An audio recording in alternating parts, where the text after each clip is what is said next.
Salam, salam sejahtera untuk kita semua. Perkenalkan, nama lengkap saya Angelina Fioni, mahasiswi Politeknik Negeri Kupang, jurusan Teknik Sipil, Prodi Teknik Perancangan Irigasi dan Penanganan Pantai. Di sini saya akan mempresentasikan tentang sumber daya alam dan lingkungan. Yang pertama, pengertian sumber daya dan lingkungan.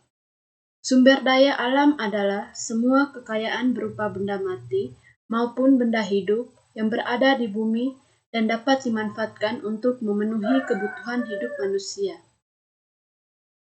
Semua kekayaan bumi, baik biotik maupun abiotik, yang dapat dimanfaatkan untuk memenuhi kebutuhan manusia dan kesejahteraan manusia.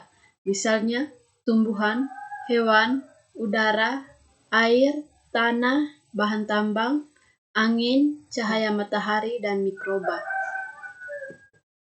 Yang kedua, klasifikasi sumber daya alam dan lingkungan hidup. Yang berdasarkan sifat, menurut sifatnya sumber daya alam dapat dibagi menjadi 3, yaitu sebagai berikut. Yang pertama, sumber daya alam yang dapat diperbaharui, misalnya hewan, tumbuhan, mikroba, air, dan tanah. Yang kedua, sumber daya alam yang tidak dapat diperbaharui, misalnya minyak bumi, gas bumi, batu bara, dan bahan tambang lainnya. Yang ketiga, sumber daya alam yang tidak habis, misalnya udara, matahari, energi, pasang surut, energi laut, dan air dalam siklus hidrologi.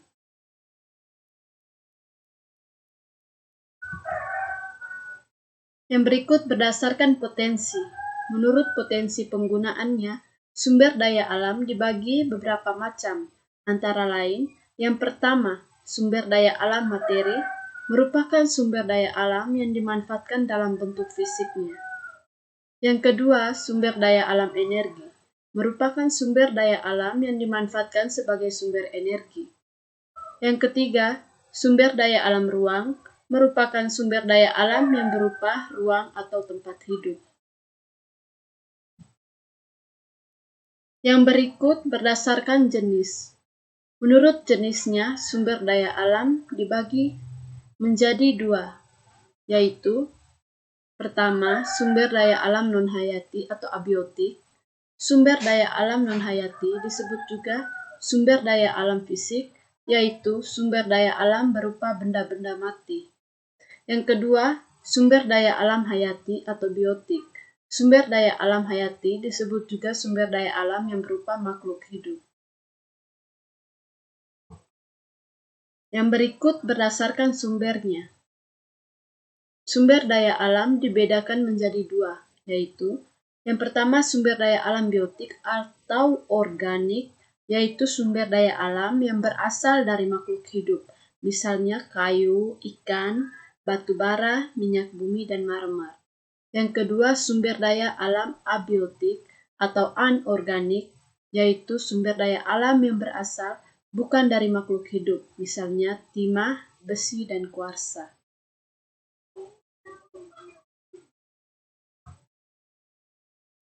Yang berikut berdasarkan tujuannya. Sumber daya alam dibedakan atas 3 jenis, yaitu sumber daya alam bahan industri adalah sumber daya alam umumnya digunakan sebagai bahan dasar atau bahan baku industri. Yang kedua, sumber daya alam bahan pangan adalah sumber daya alam yang digunakan sebagai bahan pangan baik langsung maupun melalui pengolahan terlebih dahulu. Yang berikut, sumber daya alam bahan sandang adalah sumber daya alam yang dapat digunakan sebagai bahan baku pembuatan sandang. Yang berikut berdasarkan persebarannya. Sumber daya alam dibedakan menjadi 2 jenis. Yang pertama, sumber daya alam yang terdapat di mana-mana, misalnya sinar matahari, air, udara, areal pertanian, dan hutan. Yang kedua, sumber daya alam yang hanya ditemukan di daerah tertentu saja, misalnya tambang uranium, tambang batu bara, dan tambang emas. Yang berikut berdasarkan cara pengolahan dan manfaatnya. Sumber daya alam dibedakan menjadi sumber daya alam yang dapat diperbaharui, dan sumber daya alam yang tidak dapat diperbaharui. Yang ketiga, konsep-konsep pengelolaan sumber daya alam. Yang pertama, sumber daya alam hayati.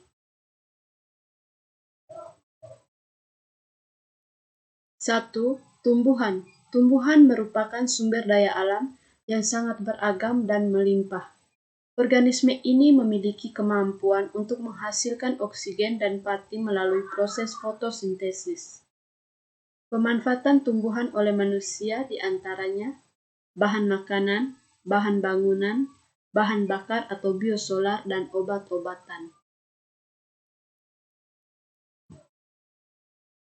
Berikutnya pertanian dan perkebunan. Indonesia dikenal sebagai negara agraris karena sebagian besar penduduk Indonesia mempunyai pencarian di bidang pertanian atau bercocok tanam. Yang berikut hewan, peternakan, dan perikanan. Sumber daya alam hewan dapat berupa hewan liar maupun hewan yang sudah dibudidayakan. Pemanfaatannya dapat sebagai pembantu pekerjaan berat manusia seperti kerbau dan kuda, atau sebagai sumber bahan pangan seperti unggas dan sapi.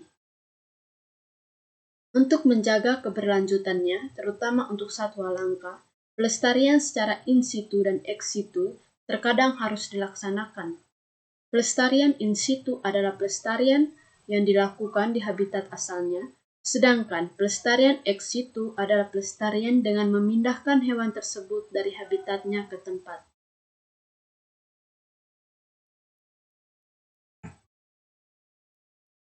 Yang pertama, sumber daya alam non-hayati. 1. Air.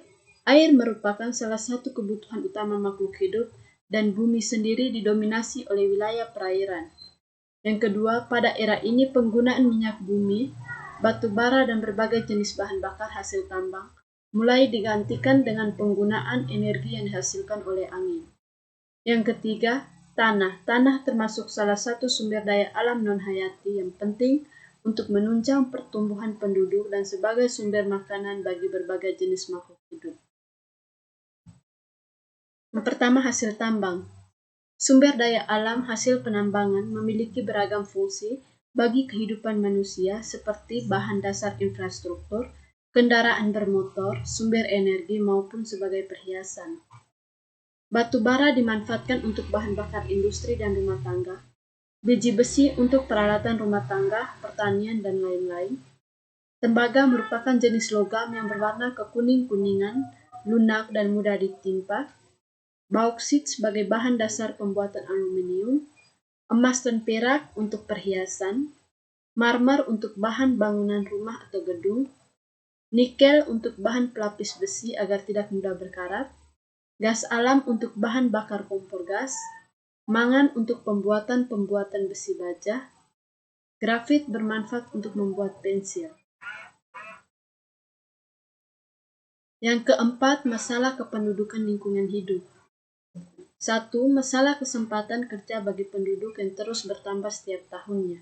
Yang kedua, masalah pertambahan angkatan kerja dan kesukaran atau hambatan dalam bidang pengembangan industri sehubungan dengan pertambahan angkatan kerja tersebut.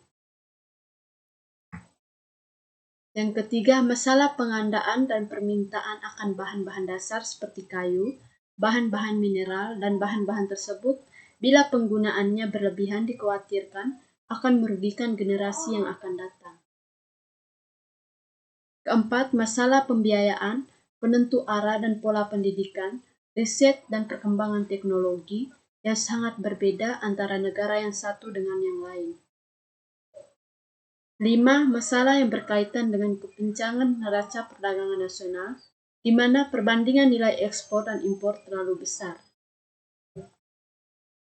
Yang berikut, prinsip dan usaha pelestarian sumber daya alam dan lingkungan hidup. Usaha pelestarian lingkungan sebenarnya telah dimulai sejak zaman dahulu. Misalnya, bagaimana manusia untuk mendapatkan buruan dan tangkapan yang tertentu hasilnya, kadang suatu hari dapat banyak, tetapi di saat lain dapat sedikit. Pengelolaan lingkungan mempunyai ruang lingkup yang luas dengan cara yang beraneka pula. Bentuk atau cara pelestariannya seperti Yang pertama, cagar alam. Cagar alam adalah sebidang lahan yang dijaga untuk melindungi fauna dan flora yang ada di dalamnya. Di dalam cagar alam tersebut, tidak dibolehkan adanya eksploitasi mengambil atau memanfaatkan tumbuhan, hewan, atau kekayaan alam lainnya. Yang kedua, cagar budaya.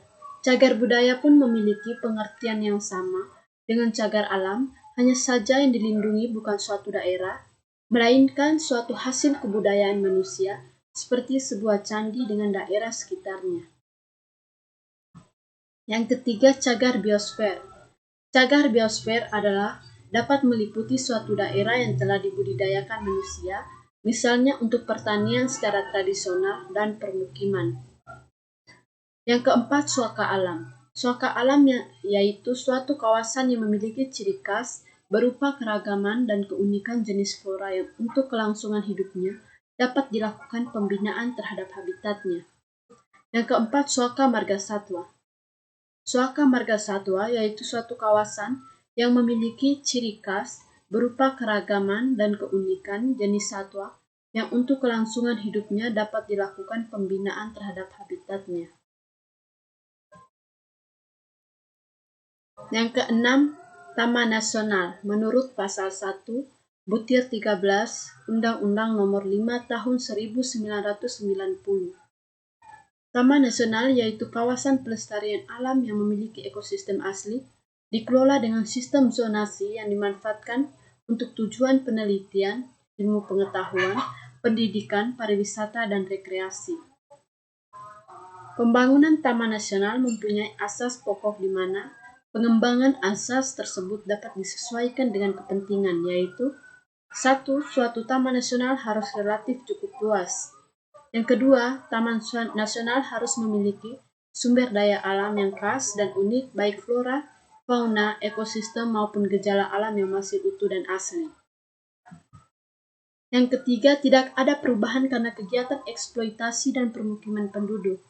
Yang keempat, kebijaksanaan dan pengelolaan Taman Nasional berada pada departemen yang kompeten dan bertanggung jawab.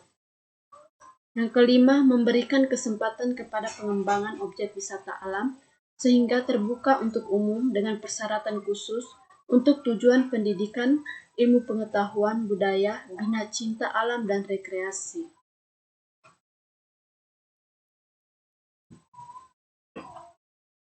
Sekian presentasi dari saya. Terima kasih atas perhatiannya.